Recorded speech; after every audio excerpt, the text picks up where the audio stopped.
Hoje nós temos uma palestra com o professor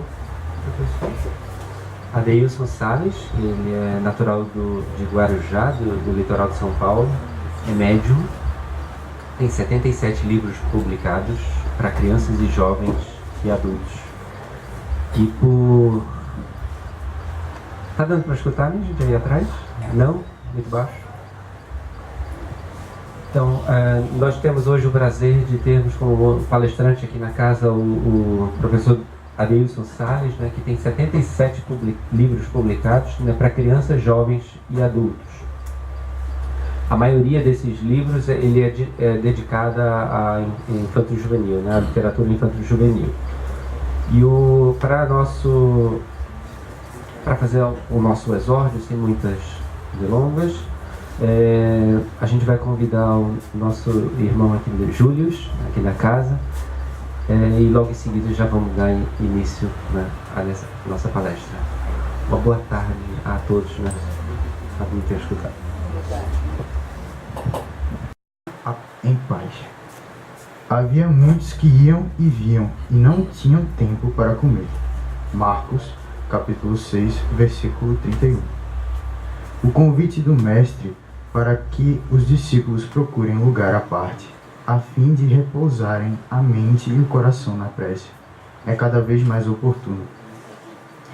Todas as estradas terrestres estão cheias dos que vão e vêm, atormentados pelos interesses imediatistas, sem encontrarem tempo para a recepção de alimento espiritual. Inúmeras pessoas atravessam a senda, famintas de ouro, e voltam carregadas de desilusões. Outras, muitas, correm às aventuras, sedentas de novidade emocional, e regressam com um tédio destruidor. Nunca houve no mundo tantos tempos de pedra como agora para as manifestações de religiosidade, e jamais apareceu tamanho volume de desencanto nas almas. A legislação trabalhista vem reduzindo a atividade das mãos como nunca. No entanto, em tempo algum surgiram preocupações tão angustiosas como na atualidade. As máquinas da civilização moderna limitaram espantosamente o esforço humano. Todavia, as aflições culminam presentemente em guerras de arrasamento científico. Avançou a técnica da produção econômica em todos os setores, selecionando o algodão e o trigo por intensificar-lhes as colheitas. Mas, para os olhos que contemplam a paisagem mundial, jamais se verificou entre os encarnados tamanha escassez de pão e vestuário. Aprimoraram-se as teorias sociais de solidariedade e nunca houve tanta discórdia.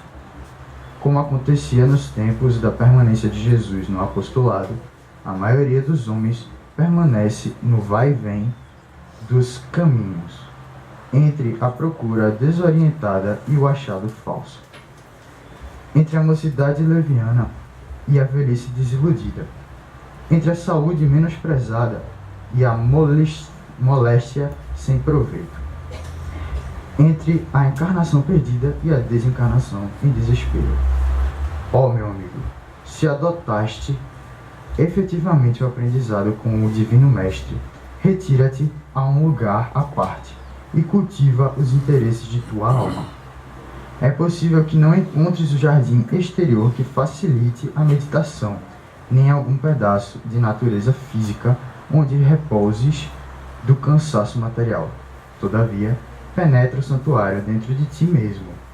Há muitos sentimentos que te animam há séculos, imitando em teu íntimo o fluxo e o refluxo da multidão. Passam apressados de teu coração ao cérebro e voltam do cérebro ao coração. Sempre os mesmos, incapacitados de acesso à luz espiritual. São os princípios fantasistas de paz e justiça, de amor e felicidade, que o plano da carne te impôs. Em certas circunstâncias da experiência transitória, podem ser úteis, entretanto, não vivas exclusivamente ao lado deles. Exerceriam sobre ti o cativeiro infernal. Refugia-te no templo à parte, dentro de tua alma, porque somente aí encontrarás as verdadeiras noções da paz e da justiça, do amor e da felicidade reais a que o Senhor te destinou. Então, muitas vezes no mundo de hoje em dia, a gente acaba trabalhando, a gente estuda, a gente muitas vezes não temos tempo para parar e pensar em nós mesmos. Muitas vezes a gente não tem como refletir sobre o dia, refletir sobre as pessoas que ajudamos ou deixamos de ajudar. E, como ele diz aqui, não precisa de um lugar para você pensar nisso. Esse lugar já é dentro de você, então é só parar, refletir e manter a calma. Então, dito isso, eu agradeço por todos a estarem aqui presentes e passo a palavra aos irmãos. Obrigado, Júlio. Hoje a gente vai passar a palavra agora para o nosso irmão Adeilson. O tema da palestra de hoje é vícios cibernéticos e obsessões, né? E foi desde há muito tempo uma palestra idealizada para jovens, né? Por isso nosso irmão Júlio aqui também para compor esse cenário e essa importante palestra.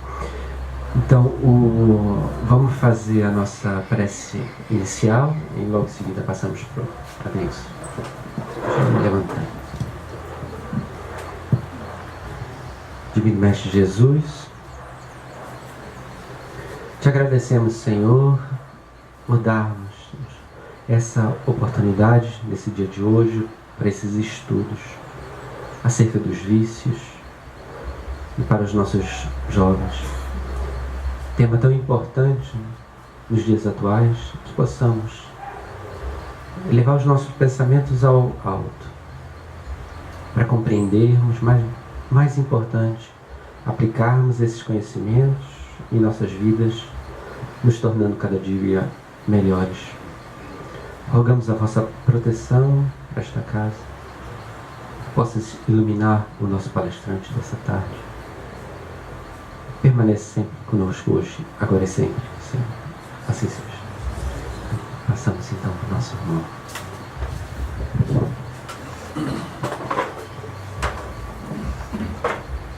Boa tarde a todos. Que Jesus possa luarizar os nossos corações, nos envolver na sua ternura e no seu amor.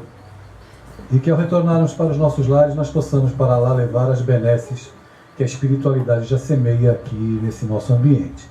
Bem, em primeiro lugar, é claro que eu desejo manifestar a minha alegria de pela primeira vez de conhecer aqui a Fraternidade Espírita de Aldeia.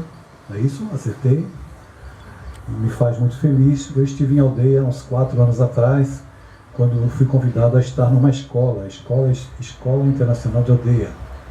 Também acertei.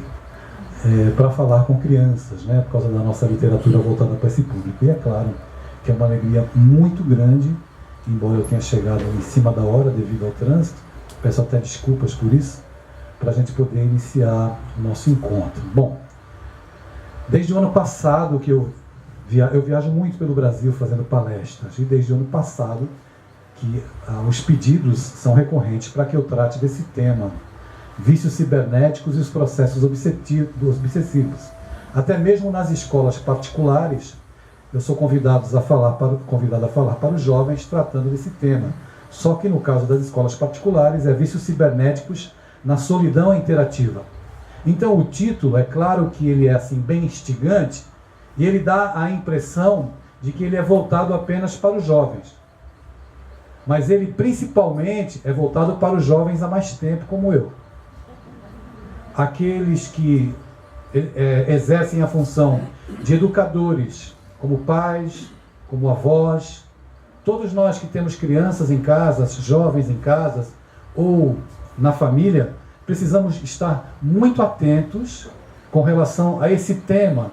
E por se tratar a palavra cibernéticos, nos reporta a modernidade da tecnologia dos tempos de hoje, nós precisamos ter um olhar mais abrangente para poder compreender o que é que está acontecendo com a sociedade e quais são as ações que nos cabe tomar, porque nós somos os responsáveis pela educação dos nossos filhos. Que tipo de medidas, que tipo de cuidados eu tenho que ter para que o meu filho, por exemplo, não se suicide incitado pelo WhatsApp? Para que o meu filho não se suicide incitado por alguma página de alguma rede social? Porque nós vivemos tempos tão desafiadores que nesses dias, é claro que nós nos preocupamos com a formação acadêmica dos nossos filhos.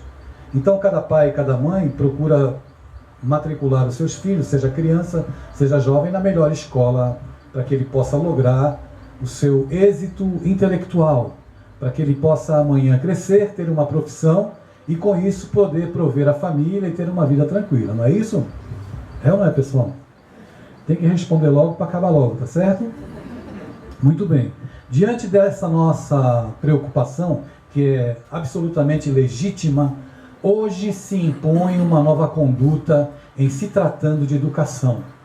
Porque os modelos que nós conhecemos até então, da minha geração e da geração seguinte, eles estão ultrapassados. E muitos pais se queixam que não conseguem acessar o coração dos filhos. Muitos pais se queixam que não têm uma linguagem adequada para falar com os filhos, principalmente se for falar em religião.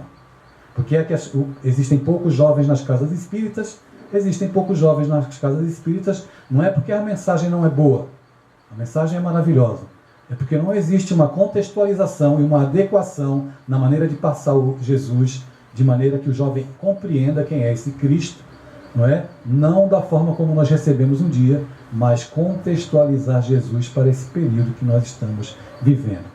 Então é muito legítimo, eu dizia, que nós nos preocupemos em matricular os nossos filhos nas melhores escolas. Todavia, o modelo de formação intelectual das nossas crianças e dos nossos jovens já provou, como 2 mais 2 são 4, que ele não garante a felicidade de ninguém. Diploma acadêmico não traz sentido para a vida.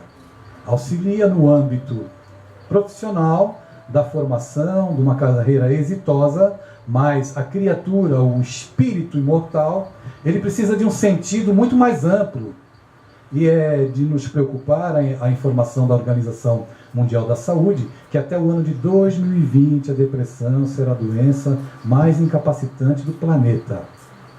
Até 2020, eu vou repetir, a depressão será a doença mais incapacitante do planeta. Significa dizer que o número de crianças tristes irá aumentar, de jovens tristes irá aumentar, de adultos irá aumentar também, e consequentemente o número de suicídios continuará crescendo, porque falta sentido. Então, nós que cobramos êxito dos nossos filhos nas suas atividades escolares, precisamos nos preocupar com o que está acontecendo na intimidade do coração deles e da alma deles. Alguém aqui pode dizer assim, mas eu conheço o meu filho muito bem, conheço a minha filha muito bem. Eu vou contrapor a sua colocação dizendo que nós não conhecemos. Ninguém conhece ninguém em plenitude. Ninguém conhece ninguém em totalidade. Essas criaturas que surgem no seio da nossa família, principalmente, diz Allan Kardec, lá na questão 385 do Livro dos Espíritos, o que é que acontece com o espírito quando ele se transforma, especialmente no período em que ele sai da adolescência? E Allan Kardec pergunta, é o espírito que se modifica? Absolutamente, é ele que surge. E ele surge como produto da educação que ele recebeu na infância. Por isso que lá na questão 383, também do Livro dos Espíritos, Allan Kardec indaga por que é importante para o espírito passar pelo período infantil. E os imortais esclarecem, porque é nesse período que ele está mais suscetível a ganhar valores, caracteres que contribuirão para a formação do seu caráter. Nunca foi tão atual essas colocações, essas perguntas do Livro dos Espíritos. Então, para complementar a informação acerca da intelectualização dos nossos jovens, que não lhes garante felicidade, nós podemos dar um exemplo que eu sempre que trabalho esse assunto acabo citando, O exemplo é o seguinte: nós sabemos, eu até dirigindo aqui nas ruas de Recife, eu vi na rádio CBN que a Universidade de Harvard foi eleita pelo 12º ano consecutivo a melhor universidade do mundo, seguida pela Universidade de Stanford. É um dado significativo. Então, um jovem que estuda em Harvard ou Stanford, não é? E existe lá em São Paulo uma escola chamada Bandeirantes, que é notadamente a escola que mais tem índice de aprovação nas melhores universidades do Brasil e também fora do Brasil. A semana passada, 2 jovens se suicidaram lá. Isso vem ao encontro daquilo que eu estou afirmando nesse momento para os senhores e para as senhoras. Então, estudar em Harvard ou Stanford pode garantir uma carreira sólida, com um bom salário, mas não garante felicidade, porque jovens que estudam em Harvard e Stanford também se matam. O que é que está acontecendo? O que está acontecendo com a sociedade que as pessoas perderam o sentido da vida? Por que as pessoas estão tão tristes, especialmente os nossos jovens? Os dados que eu vou elencar agora, eles não são assim as entidades venerandas. Qual seria para a sociedade as consequências do relaxamento dos laços familiares? A resposta é contundente, é profética. O livro foi publicado em 18 de abril de 1857, mas parece que a pergunta foi feita ontem e a resposta serve para hoje. Qual seria para a sociedade as consequências do relaxamento dos laços familiares? Pergunta 775. Eles respondem: o relaxamento dos laços familiares provocaria na sociedade uma recrudescência do egoísmo. Ou seja, um aumento do egoísmo. É o que a gente está testemunhando acontecer no dia de hoje, nos dias de hoje. Sociedade desestruturada, família desagregada. Esse é o reflexo do aturdimento de pais, de jovens, de uma sociedade que não sabe para onde caminha, que deixou de lado valores simples e singelos e que fazem a diferença na vida dos nossos filhos. Para falar dos vícios cibernéticos, eu gostaria de convidá-los a fazermos uma viagem no tempo. E empreender uma viagem no tempo, eu vou citar aqui, eu peço licença para citar alguns exemplos da minha vida, da infância, para poder ilustrar aquilo que eu quero dizer. Então, em 1923, um homem chamado Roquete Pinto ele criou fundou a primeira emissora de rádio do Brasil. Era a primeira mídia.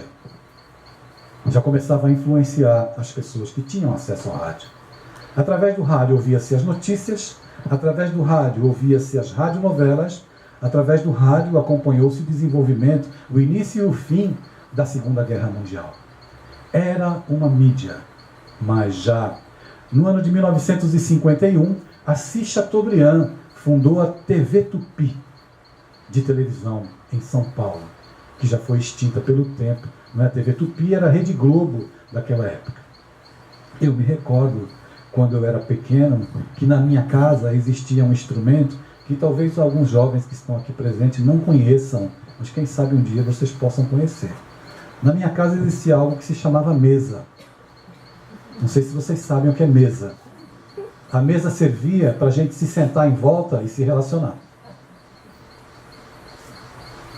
Na mesa, 8 filhos, mais 2 cadeiras do meu pai e da minha mãe, nós nos sentávamos em volta da mesa. Que instrumento estranho! As pessoas se sentavam à volta para olharem umas nos olhos das outras, para conversar sobre a vida.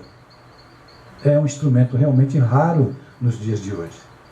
Mas era esse instrumento muito particular e muito interessante, que promovia a união da família naquela época. Na sala da minha casa existiam 3 sofás, para que pudesse sentar 8 filhos com 2 pais, eram 10 pessoas. Estranhamente, os sofás eram colocados uns de frente para os outros, para que a gente pudesse conversar.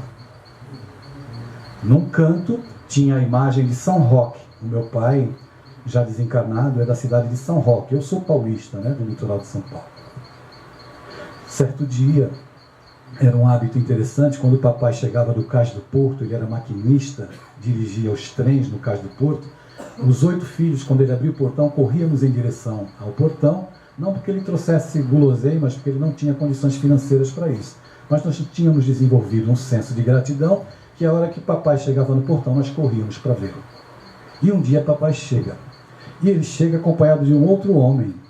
E nos surpreendemos, porque ele trouxe uma caixa enorme. Era final da década de 50, final da década de 60.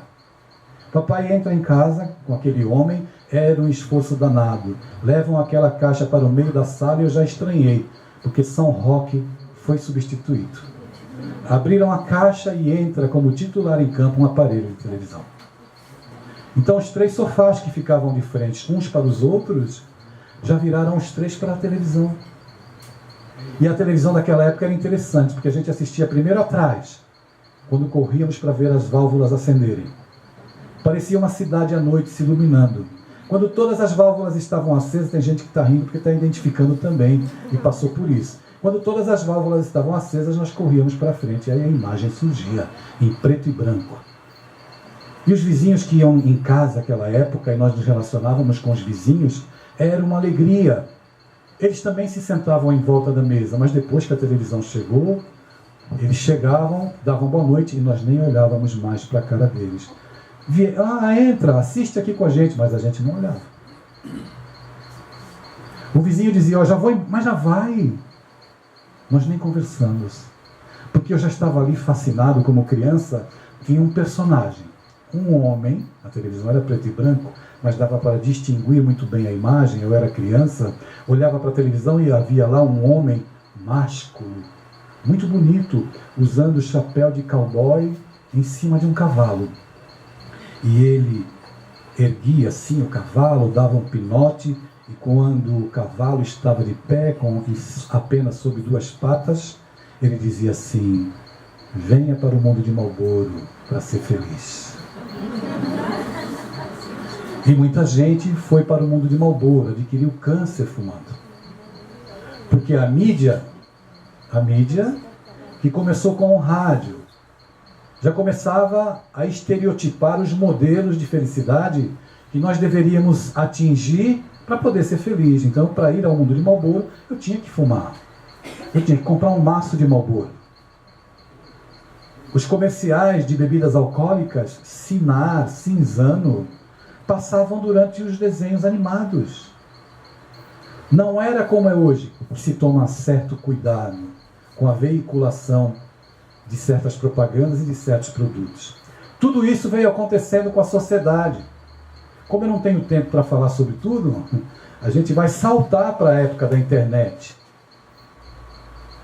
Saltar para a época da internet para dizer que se você se preocupa com a formação do seu filho, coloca ele numa excelente escola, provê o alimento, a roupa de marca, se acha seguro, porque o seu muro é alto, porque você tem cachorro no quintal, e a cerca elétrica está colocada, eu vou concordar com você que fisicamente você está seguro.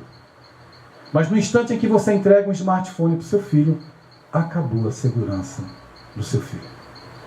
Porque ele pode pedir drogas delivery, ele pode acessar qualquer conteúdo pornográfico. Ele pode entrar em contato com algumas redes que vão incitá-lo a se matar.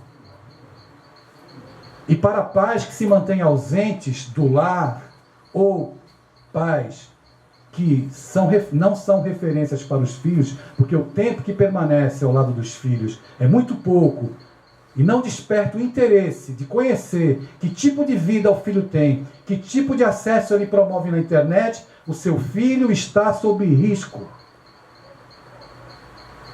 Eu não estou fazendo ameaça, eu estou fazendo uma afirmação.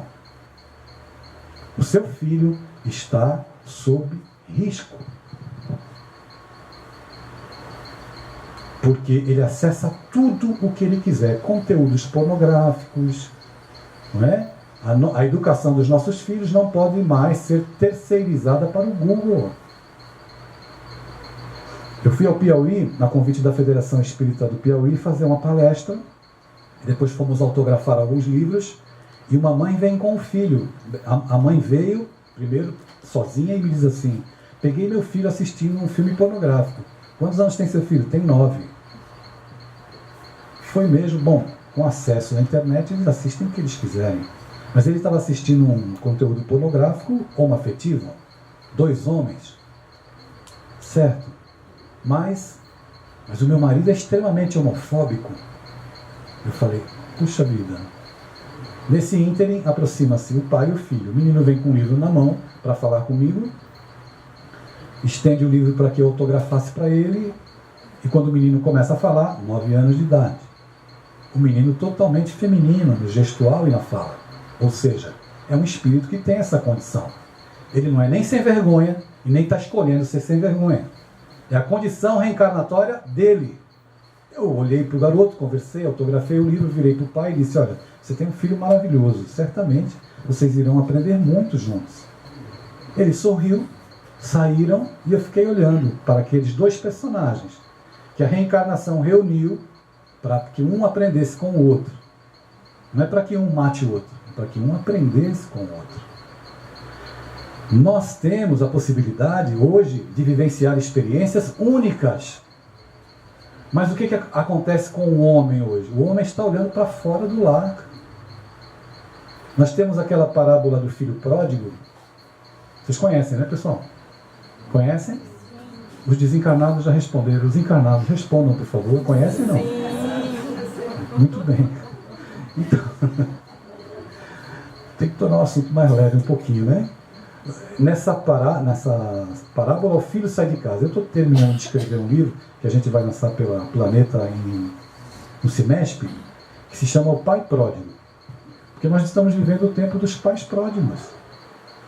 Aqueles pais que constituem família acreditando que é o interesse maior de felicidade, e depois de um tempo diz assim, olha, eu não quero mais, porque eu quero ser feliz. E vão embora. E os nossos filhos? E as crianças? E a sociedade? É um contexto que a gente deve pensar, refletir muito seriamente. Então, diante disso tudo, da falta de segurança com relação à vida virtual, porque muitos jovens começam a ficar no quarto para não viver a vida real, para viver a vida virtual, porque é uma maneira de escapar dos conflitos que eu tenho dentro da minha alma. Eles, os jovens, e os pais não se apercebem. Tem filho dentro de casa com o braço erguido, pedindo socorro, e os pais não veem. Meu filho não. Ou seja, nós estamos vivendo um momento em que precisamos prestar mais atenção. Precisamos parar de falar com os filhos e começar a conversar. Porque quem fala não conhece o filho que tem. Quem conversa, ouve. Tem que ouvir. Ouvir, ver, prestar atenção para saber quem são esses espíritos, esses personagens que estão dentro da nossa casa. E é claro, com acesso a uma mídia tão variada, com tantas possibilidades, hoje em dia é muito mais difícil ser jovem do que na minha época. Na minha época a educação era repressora. Meu pai dizia assim, cala a boca, eu calava. Eu não tinha direito a dizer nada. Hoje, alguns pais confundem a questão da educação dos filhos dizendo assim, eu sou amigo dos meus filhos. E eu digo para você, seu filho não precisa de amigo. Seu filho precisa de pai. Pai com P bem grande. Pai. Que coloque limite, que coloque sentido, que dê direcionamento, que diga não. Porque eles não vão quebrar se a gente dizer não. Nossos filhos não vão sofrer nenhum transtorno, nenhuma fobia emocional se eles tiverem direcionamento.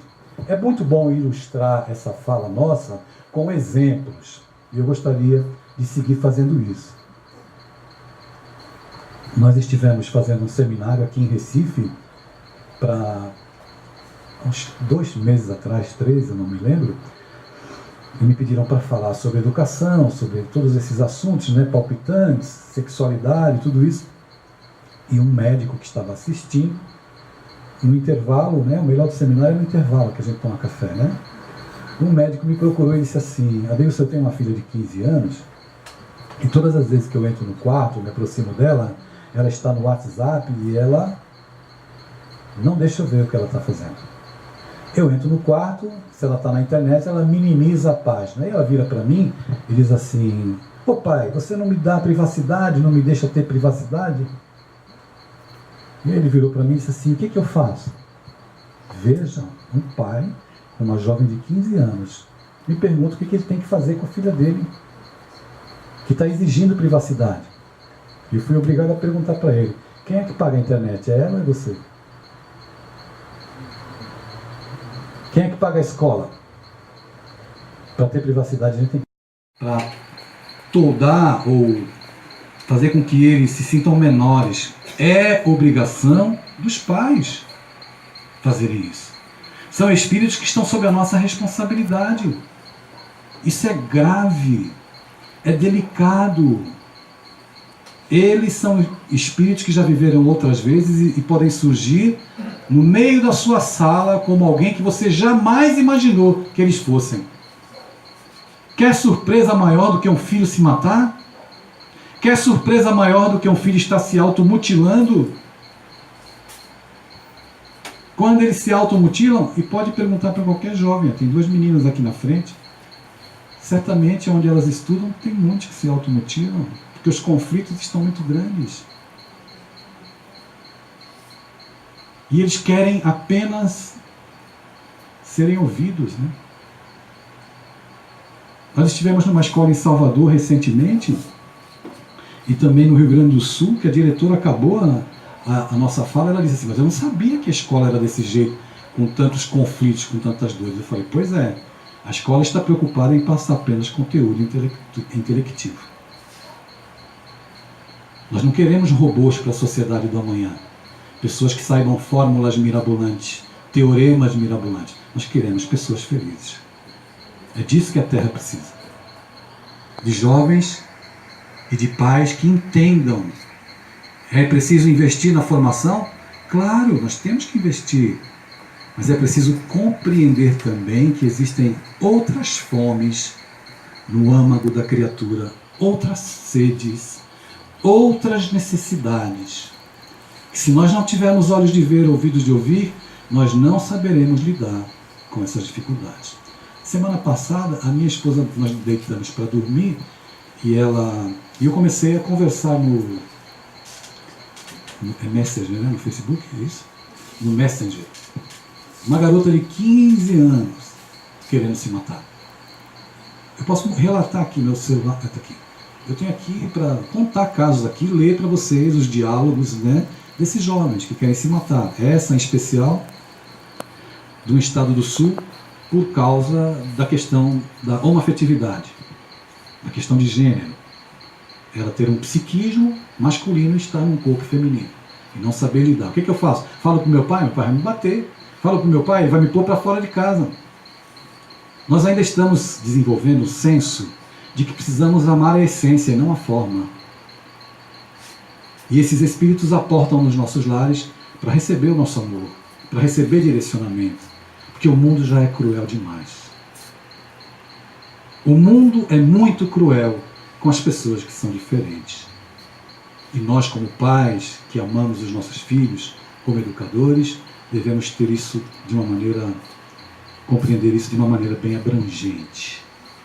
Então, hoje, quando nós chegamos aqui a esta instituição, né?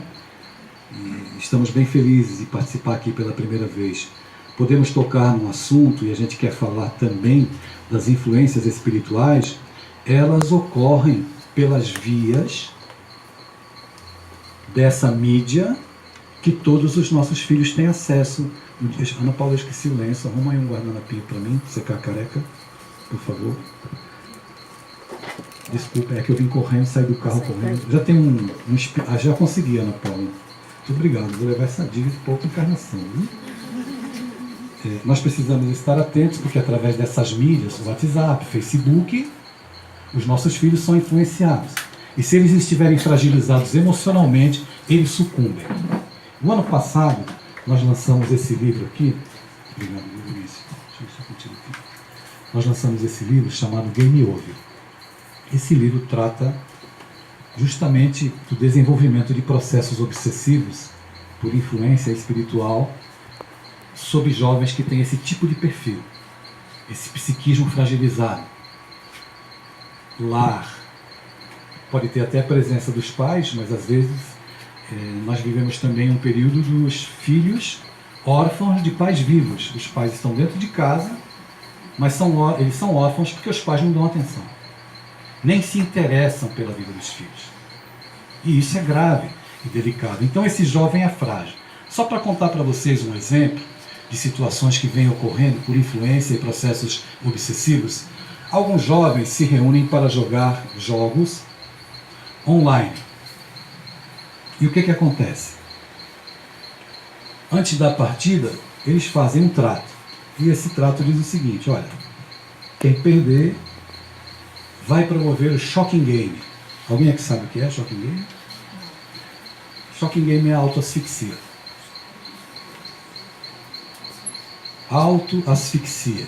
Quem perder vai se utilizar de algum mecanismo para ficar sem respirar até a hora que aguentar. E muitos jovens têm morrido assim. Vou repetir. O perfil psicológico desses jovens é falta de limite de ficar em redes sociais. Falta de limite de ficar diante do videogame.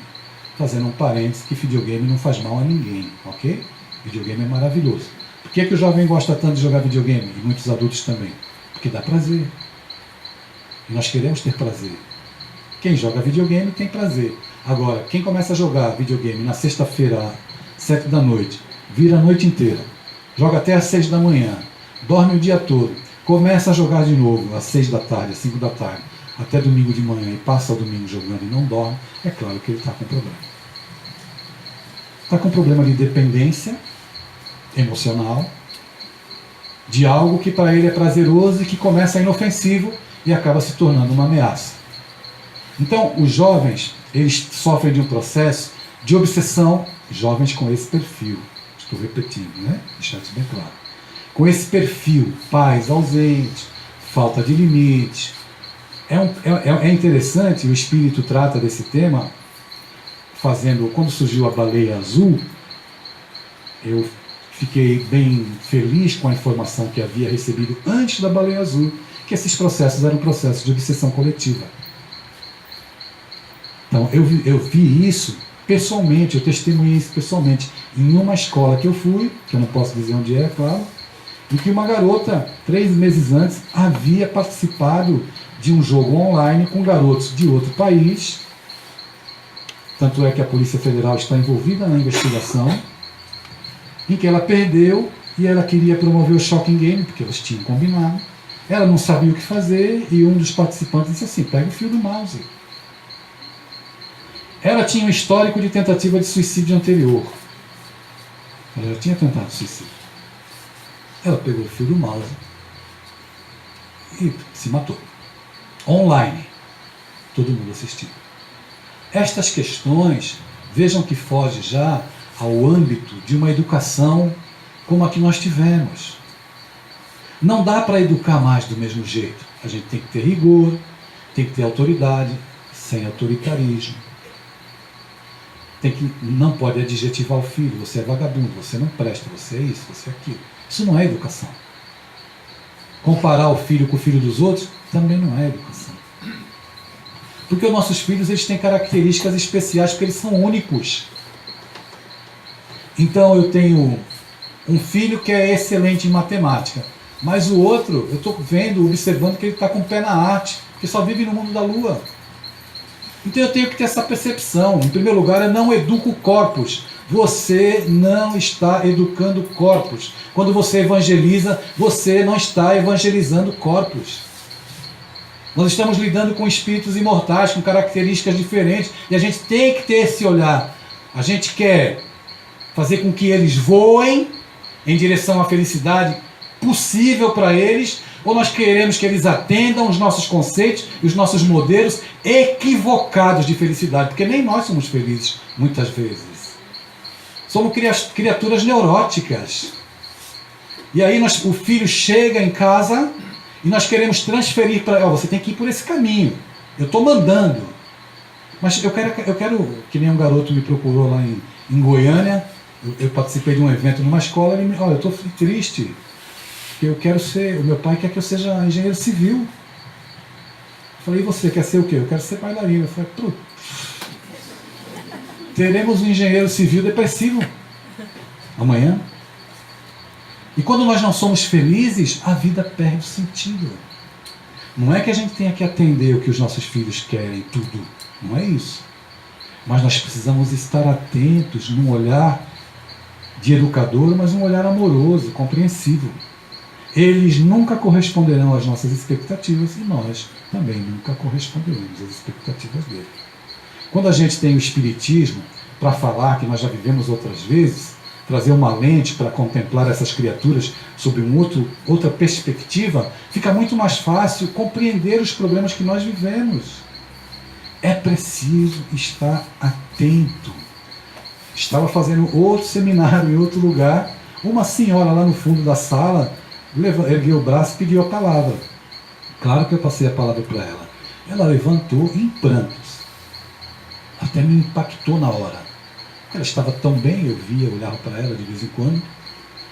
E ela começou o discurso dizendo assim: eu queria pedir para os pais que, por favor, aí ela foi mais forte ainda, pelo amor de Deus, prestem atenção nos seus filhos.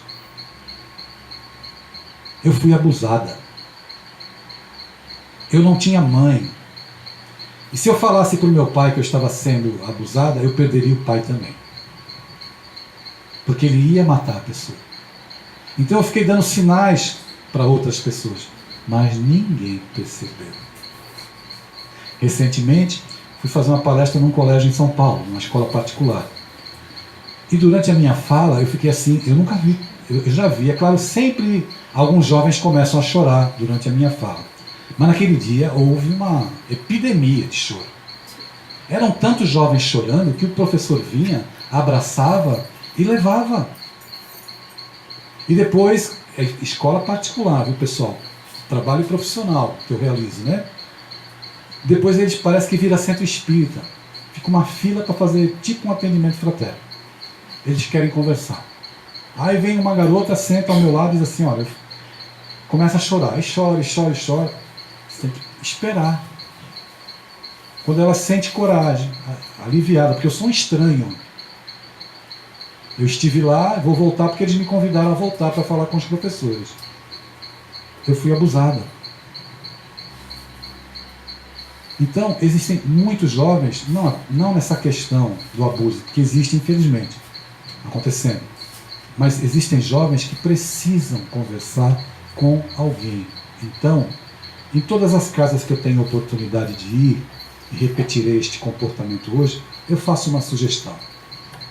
Muita gente não dá importância, o que é uma pena. Eu lamento profundamente. Mas eu sempre sugiro, poderia se criar um atendimento fraterno para jovens. Mas não com alguém que vai ouvi-lo para dizer o que ele tem que fazer.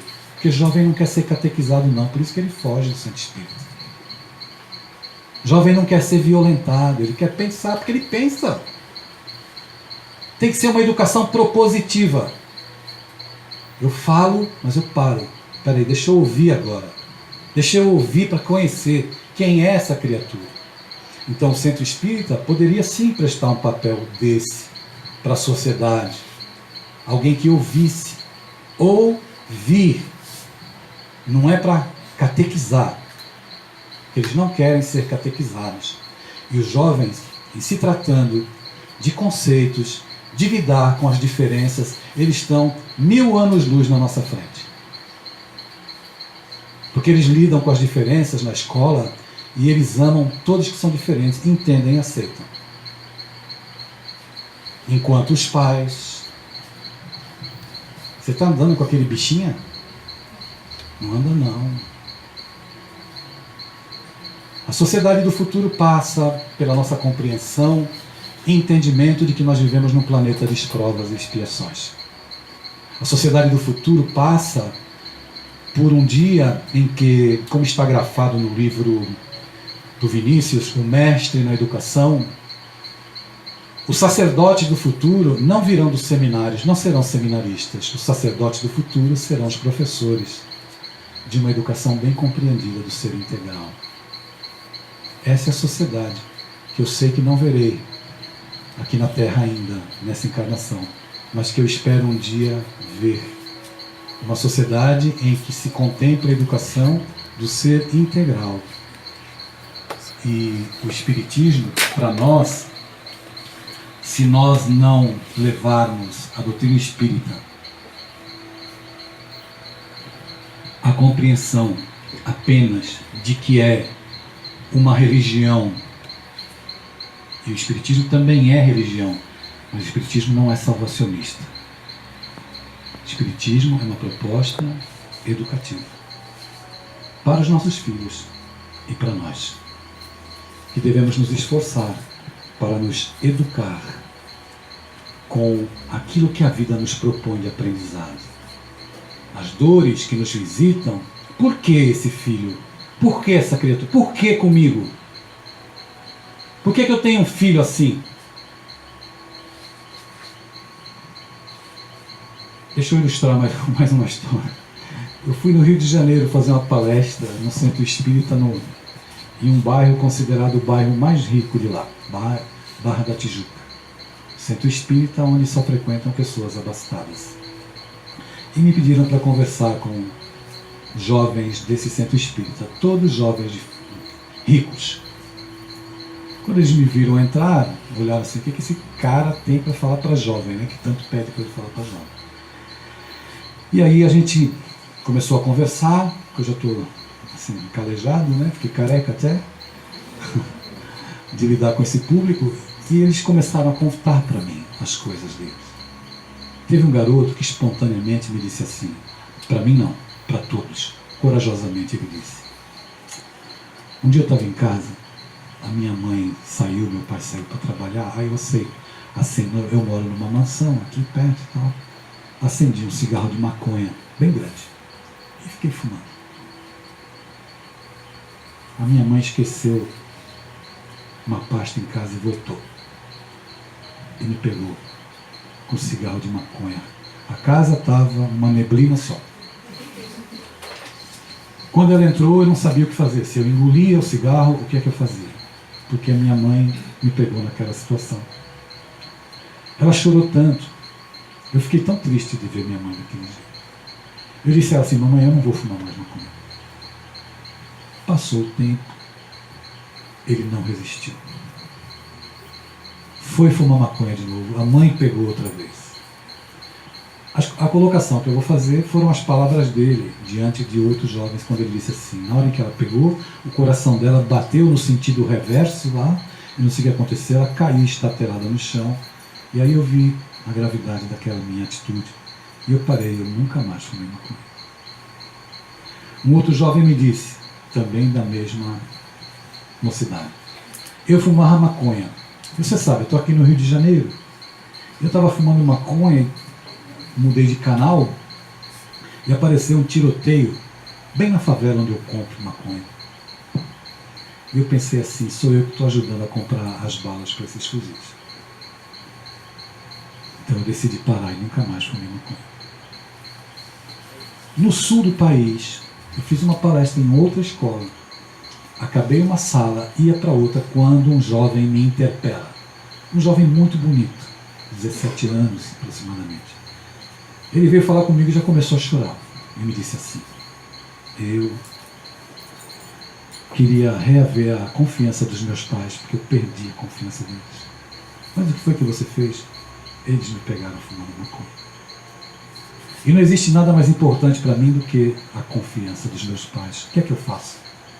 O que é que eu faço para minha mãe confiar em mim de novo? E eu disse a ele, agora você vai ter que ser aquilo que eles achavam que você era. Só que você vai ter que ter paciência com seus pais, porque eles têm medo. Eles ficaram assustados com essa realidade.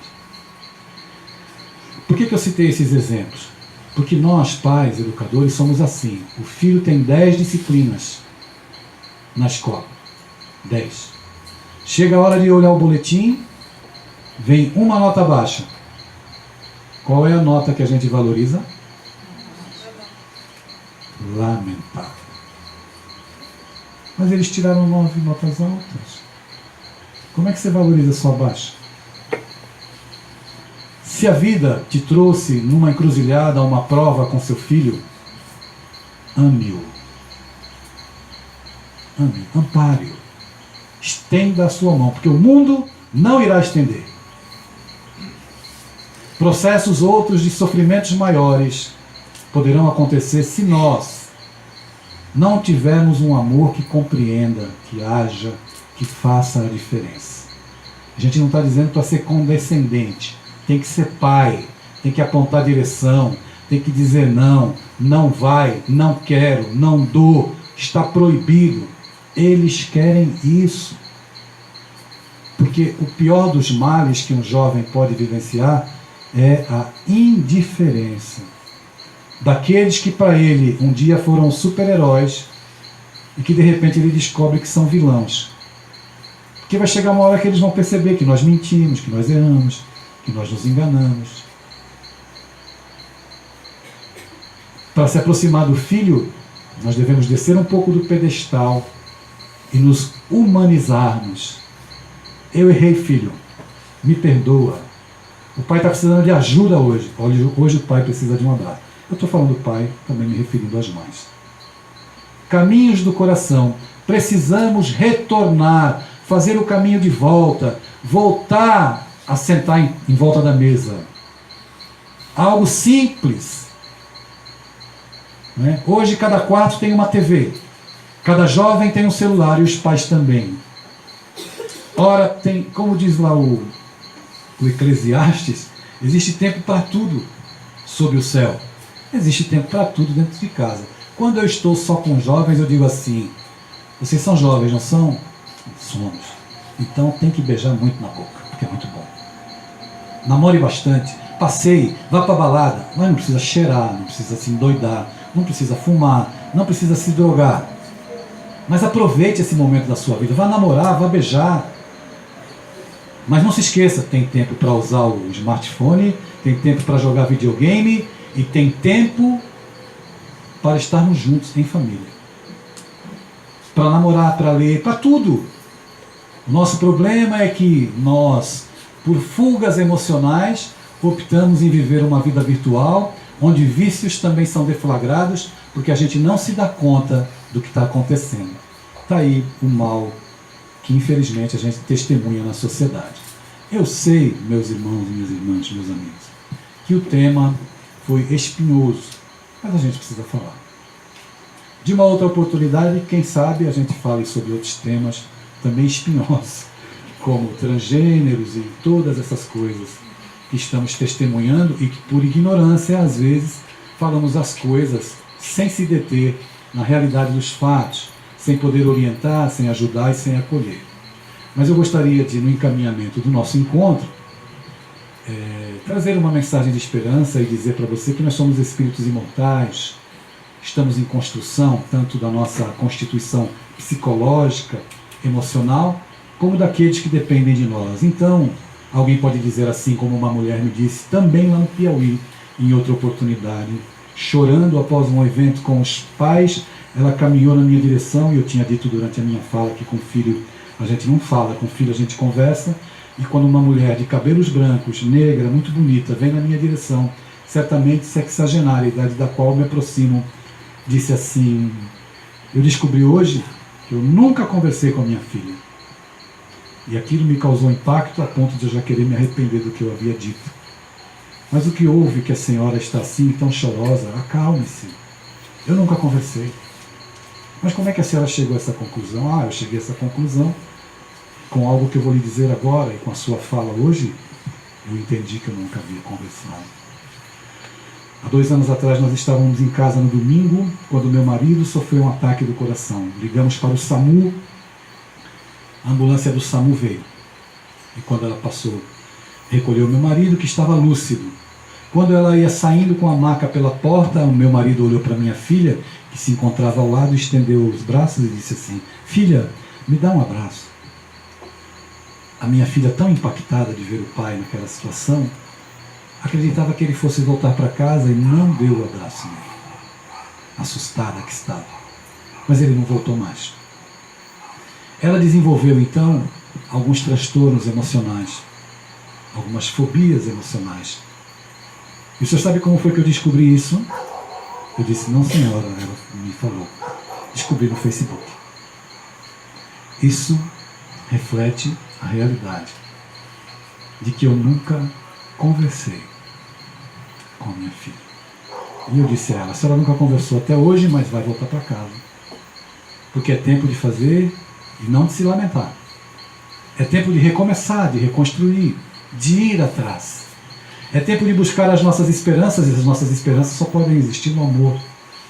No amor que a gente pode dar.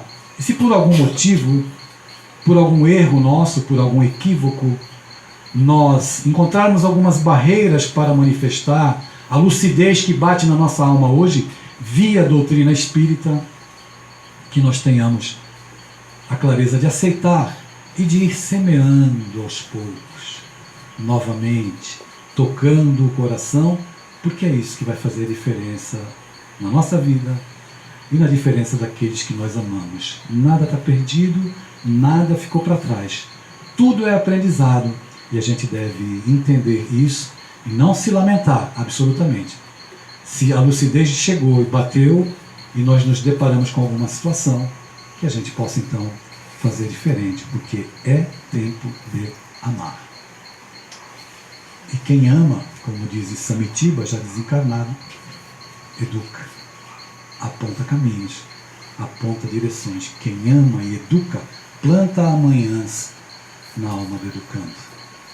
Quem ama e educa, planta a esperança no coração das crianças e dos jovens. E é para isso que nós estamos aqui e não podemos perder a oportunidade. Se não plantamos até ontem, ou se o plantio não foi o melhor, nós podemos plantar a partir de hoje, a partir de agora. A escolha é sempre nossa. Eu sei que os senhores e as senhoras, em alguns momentos das vossas vidas, já tiveram os joelhos dobrados sob o peso das lágrimas, das dores, que é viver aqui nesse mundo. Mas eu gostaria de vos dizer que até o Cristo já dobrou os joelhos. A caminho do Gólgota, do Monte da Caveira, na verdade do Monte da Redenção, que é para onde todos nós caminhamos, porque nós também estamos vivenciando as nossas estações. As estações dolorosas do relacionamento familiar. As estações dolorosas de testemunhar tantas tristezas na vida são estações, são momentos de dor, e em alguns momentos os nossos joelhos também dobram. O Cristo dobrou sob o peso da cruz, o corpo fustigado e castigado pela maldade romana, pela ignorância humana. E nós dobramos também, já que cada um dos presentes aqui, todos nós, temos cada um a sua cruz na medida exata das nossas necessidades e na medida exata das nossas forças. Cruz não se terceiriza. Porque mesmo na hora em que o Cristo derreou sob o peso da cruz, surgiu o Cirineu como a figura para ampará-lo por alguns metros, a retomar as forças, a se reequilibrar para seguir adiante. E na sua vida, na minha vida, foram inúmeros os Cirineus que já surgiram. Na forma de um filho, da esposa, de um amigo, de uma mensagem. Na forma do Espiritismo, que é o Cirineu da nossa vida de espíritos imortais.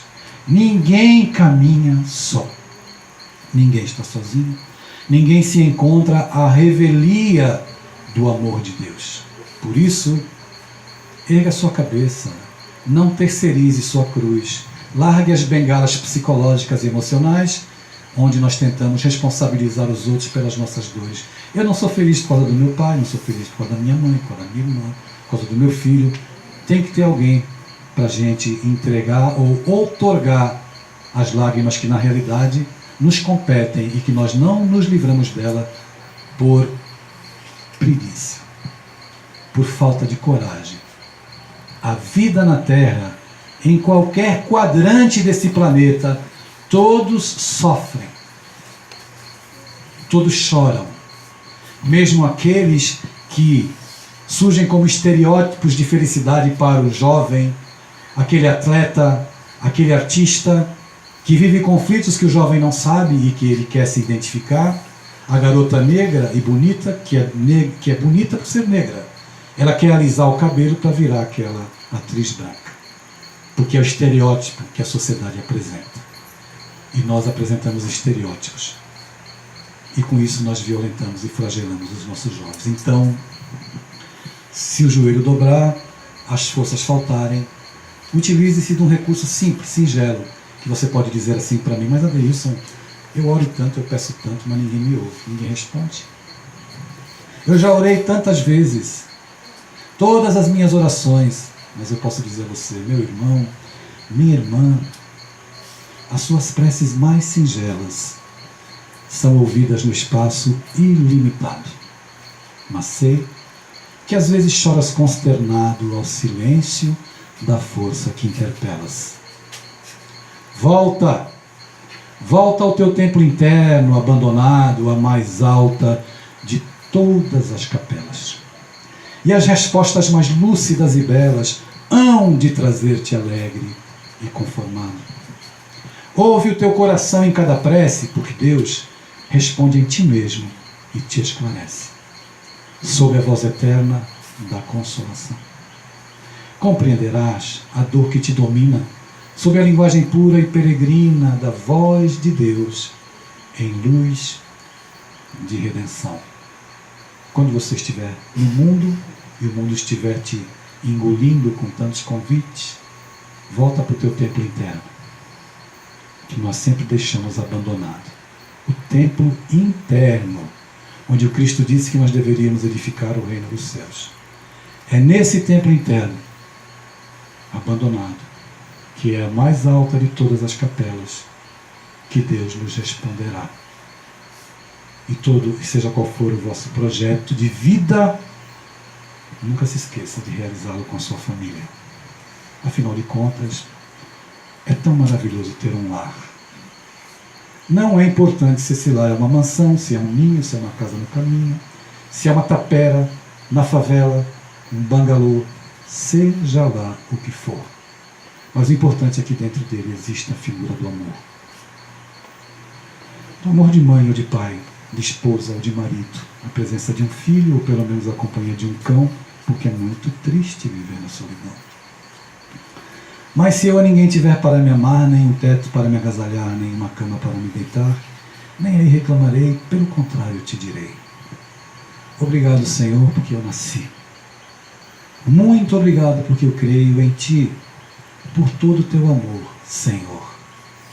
Pelos senhores, pelas senhoras, pelos vossos filhos, por vossas famílias. Muito obrigado, Senhor. Muita paz.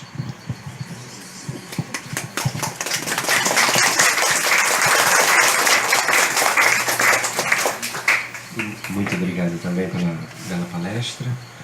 E antes de passar aos passes, que teremos logo em seguida, eu queria só dar um pequeno e rápido aviso. Adeilson, ele trouxe alguns livros que estão à venda ali do lado direito, e até gostaria de recomendar não só aos jovens, mas aos pais, né? Esse livro do Game Over, Luiz Sérgio traz muitas, não só para os jovens, mas ele também é dirigido aos pais. Então, complementando, né, o assunto dessa palestra de hoje, vocês vão encontrar outras palavras de Luiz Sérgio, muitos avisos dirigidos principalmente aos pais. Então vamos fazer a nossa prece final.